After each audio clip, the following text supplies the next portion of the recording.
Olá, amigos. Iniciamos o programa Esclarecimentos Oportunos. Lembramos que o nosso estudo é sempre baseado nas obras fundamentais da doutrina espírita, que são os livros de Allan Kardec. E sobre isso tratamos aqui em nossos programas, né? É a nossa base para tratar os assuntos que nos são enviados. Conosco, como sempre, o nosso companheiro Milton Felipelli. E aí, seu Milton? Muito bem, muito obrigado. Mais uma vez aqui diante das nossas câmeras, junto com os nossos técnicos, ao seu lado, para mais um programa. É muito interessante essa sua abertura para mencionar o estudo das obras de Allan Kardec. Eu quero aproveitar a oportunidade, ao lado da nossa saudação, desejando que os bons espíritos nos ajudem sempre. Amigo Coelho, dá uma resposta àqueles que nos perguntam se, por falarmos só de Allan Kardec, só dos livros de Allan Kardec, se nós não lemos também outros livros, né? Lemos sim, bastante. Lemos quase todos os autores, né? Quase todos os autores. Normalmente aqueles chamados impropriamente de clássicos do Espiritismo, né? Como Ernesto Bozano, Camilo Flammarion, Cesare Lombroso, Alexandre Aksakov, todas, Richer, Charles Richer, William Crookes, foram espíritos que se dedicaram às pesquisas e à comprovação da existência do espírito através da fenomenologia, usando recursos de médiuns insuspeitos, né? De forma que lemos bastante, sim, e autores também da atualidade. Só que nós assumimos um trabalho de divulgação da doutrina espírita. E por assumir essa responsabilidade, nós nos atemos aos livros da doutrina, que são os livros de orientação escritos por Allan Kardec. Todos os livros escritos por Allan Kardec. De forma que entendemos, aprendemos bastante com outros autores, outros estudiosos. Hoje existe um material muito grande e importante da internet, das monografias, que não são livros editados, mas monografias disponibilizadas de pesquisadores. Então, fazemos isso prazerosamente, mas estamos diante da Câmara aqui para falar da doutrina espírita, portanto, falar dos livros de Allan Kardec. É isso mesmo, seu Milton. E aí a gente tem o cuidado, né, pelo menos dentro ainda dos nossos curtos conhecimentos, né? Todos nós. Nos basear nisso, porque se a gente for misturar muita coisa, a gente não vai saber o que está certo e o que está errado. Então, a gente prefere seguir as orientações dos espíritos superiores, como não está... Não correndo risco nenhum. Está estabelecido lá nos prolegômenos do Livro dos Espíritos, né? Que são espíritos superiores que se dedicaram a esse trabalho. E eu acho que a gente fazendo isso, como já conversamos por diversas vezes, como você falou agora, a gente não corre risco de errar, né? É inesgotável o que nós aprendemos lendo sempre, cada vez mais, das obras fundamentais. A gente tem a impressão que leu tanto, mas a gente não viu aquilo. Por quê? Porque existe o fator de aprendizado. Quando a gente vai estudando para aprender, cada vez mais que você aprende, quanto mais você estuda, mais você vê que tem coisas ainda para aprender. Então, nós não sabemos quase nada do que contém a obra de Allan Kardec, e convenhamos que é... E olha, só como ilustração aqui, nós postamos lá no Facebook do programa Transição, né, que nós cuidamos, diversas vezes, relatos de evocações, que hoje nós vamos tratar da Revista Espírita, algumas questões do livro Céu e Inferno, né, que está diretamente ligados à evocação de espíritos, à informação dos espíritos. E, lamentavelmente, ainda as pessoas acham que aquilo é uma historinha, né? Não tem a noção exata da extensão daquelas informações. Então, seria interessante que, a partir de agora, a gente buscasse o conhecimento na fonte principal e observasse o que é realmente aquilo. Então, lá no Céu e Inferno, por exemplo, tem lá expiações terrestres, alguns espíritos relatando o que passaram na sua última encarnação, né? Então eles trazem, olha, eu passei por isso, isso, isso, isso, e foi porque na encarnação anterior eu fiz isso, isso, isso e isso. Então aquilo é um fato real. Isso mostra para nós claramente o trabalho de Kardec e serve também para mostrar que os nossos problemas decorrem de coisas que nós fizemos no passado. E a gente não faz essa relação. Às vezes acha que aquilo é uma historinha bonita. E pertence só àquele espírito que relatou. Aquele ele inventou, contou uma historinha porque ele é legal. E são depoimentos instrutivos. Pois é. Mas enfim, vamos aqui ao nosso tema do solicitado, Muito que bem. tem a ver com essa questão de evocação. Então, a pessoa que nos encaminhou diz assim, Milton, o recurso da evocação pode ser útil para o esclarecimento de um espírito? E a gente, sobre esse tema de evocação, a gente sugere a leitura lá e você está com ele aberto aí, do capítulo 25 do Livro dos Médiuns. Exatamente. Que trata de uma série de coisas extremamente importantes relacionadas com a evocação. E no final eu vou falar uma, se você não deixar eu esquecer, para as pessoas lerem com atenção nesse mesmo capítulo. Ao lado dessa leitura muito saudável, eu quero sugerir, Coelho, que aqueles que se interessarem abram o Livro dos Médiuns, nesse capítulo 25, e ao lado tenha também sobre a mesa o livro O Céu e o Inferno, porque ele é um repertório, mais de 60 depoimentos de espíritos que Kardec oferece ali dentro de uma realidade substancial. Francesa, é claro, mas substancial para que a gente possa aprender. Então, olha, a pessoa faz a seguinte pergunta. E eu quero imaginar, primeiro pensar, que quem está levantando a questão deve ser algum dirigente espírita. Porque diz assim, o recurso da evocação pode ser útil para o esclarecimento de um espírito. Então diz assim, se for um dirigente, deve ter já participado de reuniões de doutrinação de espíritos. Olha, já parte de uma experiência prática, não é? O recurso da evocação pode ser útil para o esclarecimento de um espírito? A resposta é sim, e de acordo com o que você já faz. Porque quem fala com espírito sofredor ou obsessor faz evocação.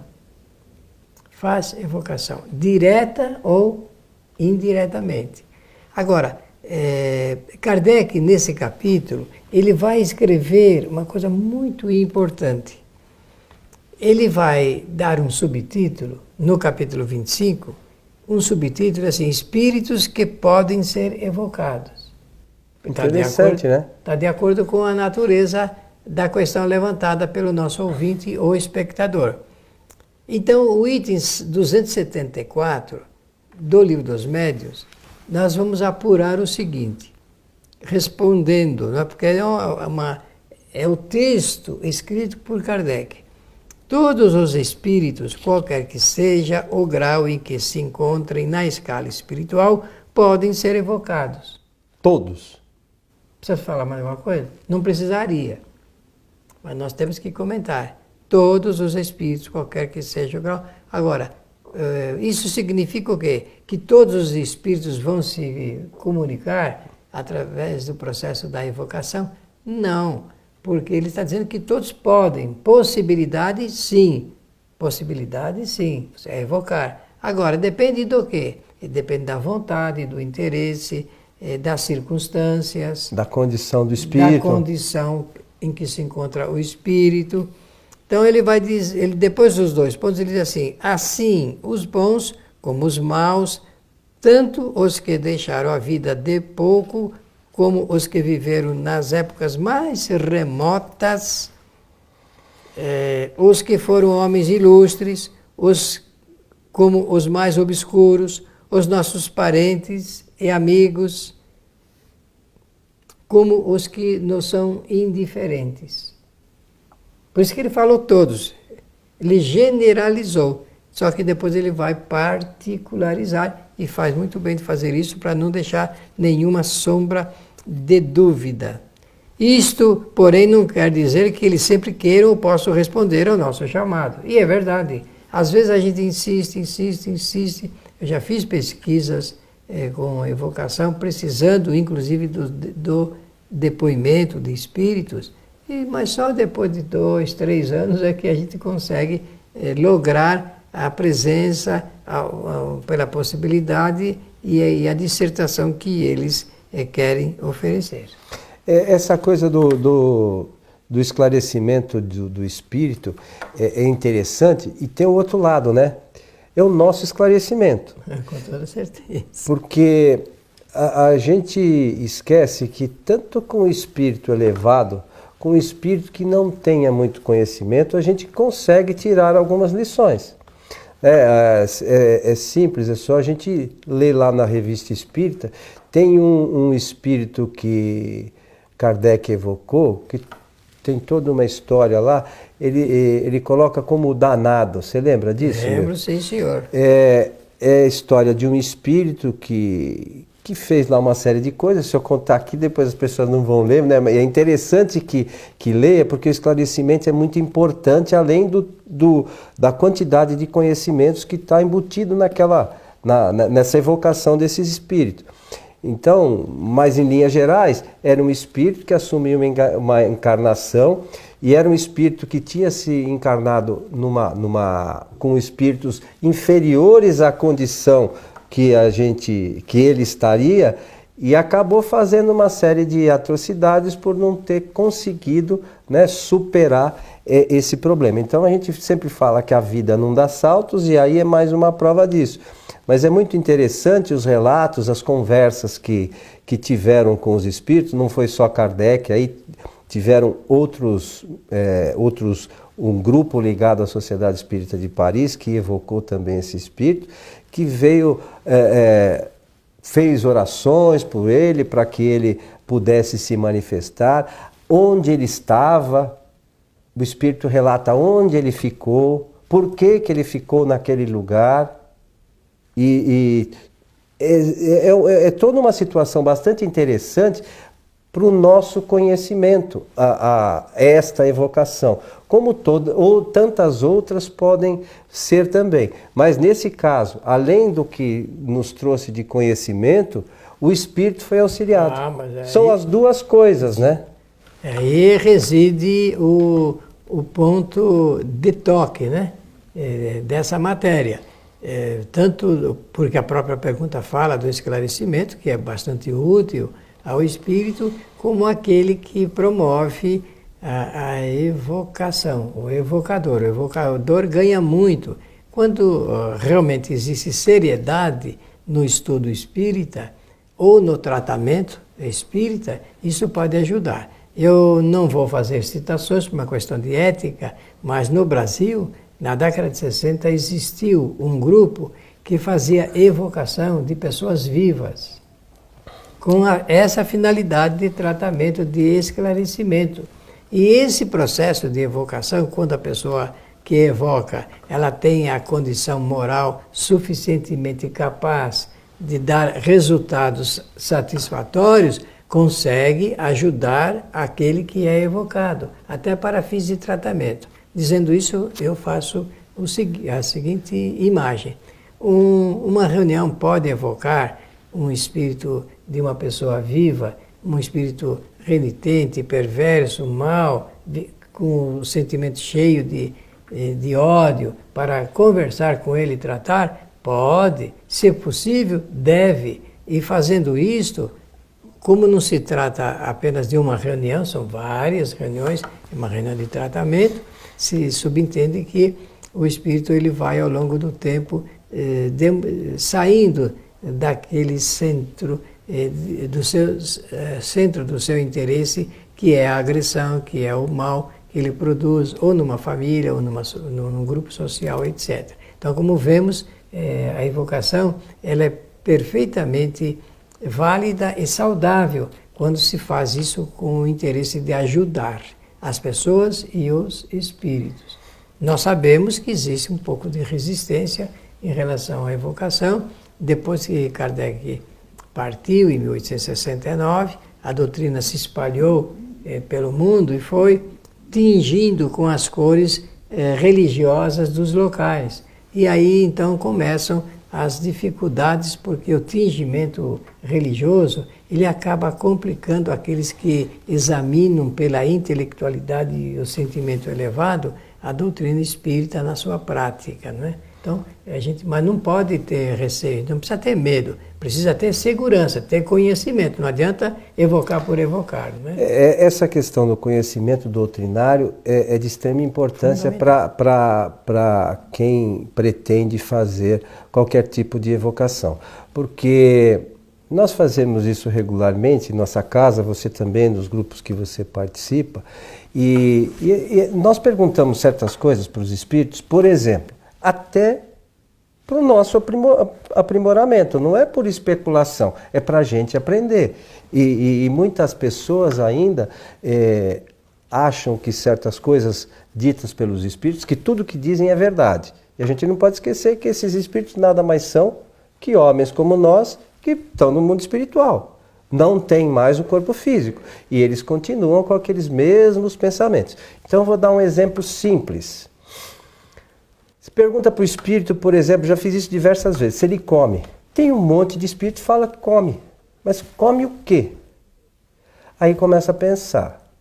Então, o que acontece? Na revista espírita também tem lá um relato de um espírito que Baltazar, o gastrônomo. O espírito confunde a vontade de comer com comer. Os espíritos, está lá no livro dos espíritos. Não me lembro exatamente, no capítulo da questão 257, ensaio teórico das sofrimentos dos espíritos. Nas perguntas que antecedem a 257. Os espíritos não têm órgãos. Os espíritos não se alimentam. A gente já falou aqui, os espíritos não sentem fadiga porque eles não têm órgãos, não têm desgaste físico. Então, às vezes a gente pergunta para o espírito, você come? Ele vai dizer que sim, mas se eu conheço a doutrina, eu sei que ele está dizendo alguma coisa que ele tem vontade. Imagina que está comendo, mas ele não tem, e também não tem comida material para eles comerem. Não tem nenhum tipo de comida para o espírito comer. E não adianta as pessoas falarem, não, mas isso mudou. Não mudou, não. A gente esquece que quem trouxe essas informações foram os espíritos superiores. Não foi o espírito da esquina. O que está ali é certo, é correto doutrinariamente. E não vai mudar. Mas é preciso, quando a gente conversar nesses casos, a gente ter o conhecimento doutrinário. Porque eu vou lá, pergunto qualquer coisa, o espírito fala e eu acho que aquilo é verdade, não vai adiantar nada. Só para não esquecer, eu falei no início, eu vou convidar vocês para que leiam. É uma outra questão que todo mundo fala e as pessoas não leem, não estudam. Nesse mesmo capítulo das evocações, a gente sugere a questão 283, seu Milton. 283. Evocação dos animais. Então, por isso que eu digo, é preciso que a gente tenha conhecimento doutrinário. Leia o que está escrito aqui. Pode evocar-se um espírito de animal? Então, o que os espíritos dizem? Os espíritos superiores que dizem isso. Não é o Milton, nem o Coelho. Depois da morte do animal, o princípio inteligente que nele havia se acha em estado latente e é logo utilizado por certos espíritos incumbidos disso, para animar, novos seres, em os quais continua ele a obra de elaboração, sua obra de elaboração. Assim, no mundo dos espíritos não há animais errantes. E não adianta nego espernear. Não é o Milton que inventou isso, nem o Coelho. São os espíritos superiores que informam isso. Então é preciso que a gente tenha consciência quando estuda a doutrina e falar coisas que sejam doutrinárias. Se eu falo em nome da doutrina, eu tenho que falar coisas que estejam de acordo com a doutrina. Se eu penso outra coisa, eu posso falar o que quiser, mas não fala que é espiritismo. Então a doutrina espírita sobre animais fala isso. Estou errado? Não, e depois tem que configurar o fato da pessoa assumir a responsabilidade de que ela fala ou escreve em seu próprio nome, não é? Muito bem, esse assunto então do recurso da evocação, se o centro espírita, por exemplo, ele for bem aparelhado com os recursos humanos, intelectuais, com certeza ele vai beneficiar muitos outros espíritos através desse processo. Com toda certeza. Como nós estamos já no final do nosso programa, Coelho, eu peço licença apenas para saudar na saída os nossos amigos ouvintes e espectadores. Que os bons espíritos nos ajudem sempre. Nós, como mencionei aqui, temos algumas experiências nesse sentido. Estamos aprendendo, né? A gente faz isso com o objetivo de buscar conhecimento, de aprimoramento. Então, se alguém que nos assiste queira um dia participar das nossas reuniões, fique à vontade, entre em contato conosco, nós conversamos, a gente indica o dia que a gente faz essas reuniões e não espere que vi nada mirabolante, a gente só vai conversar com o espírito que como muitas pessoas conhecem. Só com que naturalidade. Com naturalidade, só que a gente procura trabalhar nesse caminho que a gente falou, baseado nos ensinamentos da doutrina. A você que esteve conosco, o nosso abraço e até o nosso próximo programa.